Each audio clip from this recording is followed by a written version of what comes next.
What's up guys, welcome back to another video, and today I want to discuss the conundrum of are DSLR systems really cheaper than mirrorless?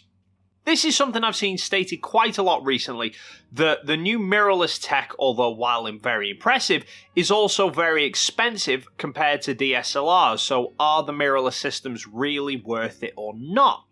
The problem I'm finding with this statement is generally people are comparing one manufacturer's DSLR systems to a different manufacturer's mirrorless systems, and it's not a fair comparison.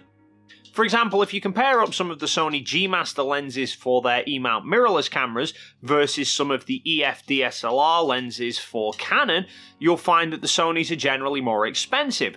But that's not necessarily that mirrorless are more expensive than DSLRs, that's just that the Sonys are more expensive than the Canon, and then you get into the whole argument of differences in build quality, optical coatings, autofocus, yada yada yada yada yada. So the only way to draw a truly fair comparison is to look at both DSLR and mirrorless systems as close as possible from the same manufacturer.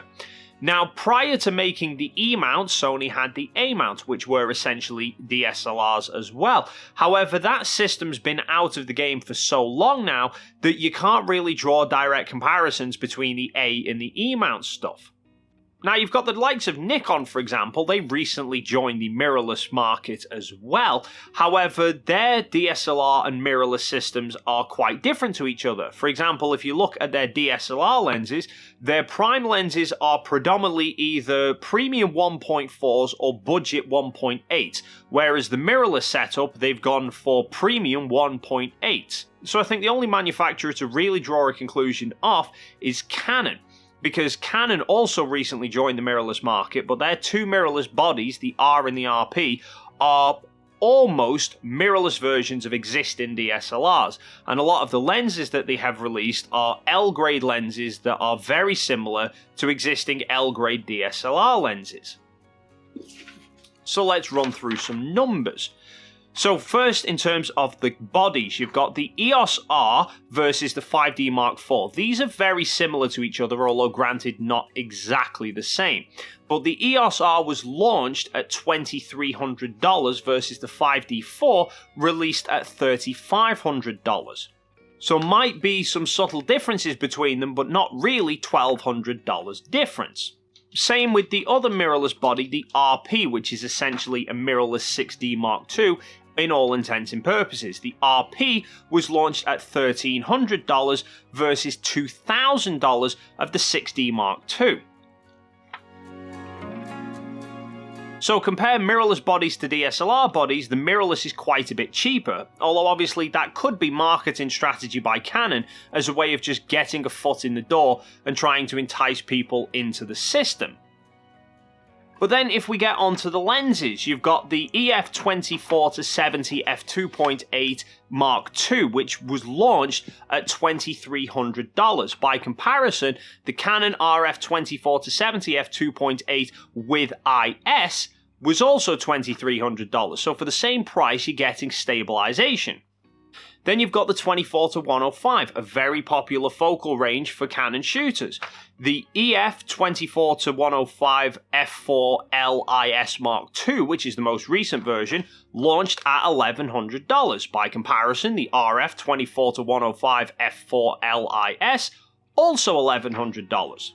Another very popular lens is the 16-35 f2.8, of which the latest Canon EF version was the Mark III, which was launched at $2,200. The RF lens isn't a 16-35, it's actually a 15-35 with image stabilization, and that's only $2,300. So an extra $100 you're getting image stabilization and an extra millimeter on the wide end, which at such a wide angle can make actually quite a bit of difference. Then there's a couple of other RF lenses which don't really have truly direct competitors, but it's still worth a look, I suppose. So the RF 50mm f1.2 launched at $2,100, and the RF 85mm f1.2 was launched at $2,700. Now, obviously there are DSLR 50 and 85mm 1.2s which were launched at $1,600 and $2,000 respectively, so quite a bit cheaper, but they were launched back in 2006, which is 13 years ago. So once you account for inflation, actually the price differences between them probably isn't quite as big. And likewise with the 70 to 200 f2.8s. Now the RF lens, which is just being launched, is $2,700. Compare that to the IS Mark III, the latest version for the DSLR, is only $2,100. But the Mark III version of the DSLR lens is fundamentally the Mark II version, just with different optical coatings, but it's still fundamentally the same lens, which was launched nearly a decade ago. So again, once you account for inflation, the gap kind of shrinks a little bit. And it's not just Canon, you can also see the same sort of pattern if you look at some third-party manufacturers that have produced lenses for both DSLR and mirrorless. Now granted, there's not really many to choose from, I can only really think of two, and they're both from Sigma. And I'm not counting their first venture into mirrorless lenses, which was to just take DSLR lenses and whack an extender on the back of it.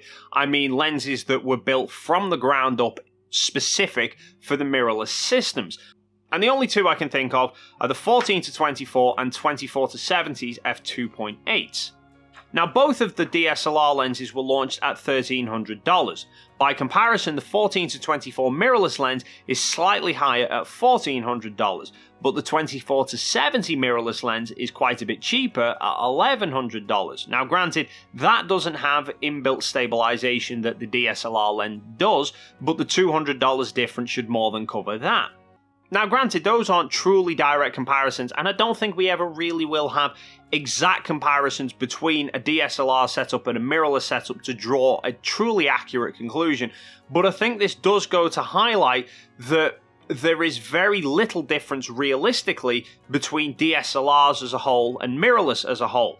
There are some DSLR lenses that might be cheaper than the effective mirrorless lenses, but likewise some of the mirrorless lenses are cheaper than the equivalent DSLRs, and once you start buying it as a whole system, some DSLR systems might be cheaper than an equivalent mirrorless system, but I also think some of them will be more expensive. But I think that pretty much wraps it up for this video, guys. As always, if you have any questions or queries, the comment box is down below. While you're down there, if you haven't already, please consider hitting the subscribe button, and there is also a link to my Patreon account as well, where you can go and support the channel through there and get some exclusive behind-the-scenes content and prize giveaways as well. But thank you so much for stopping by, and hopefully I'll see you in the next video.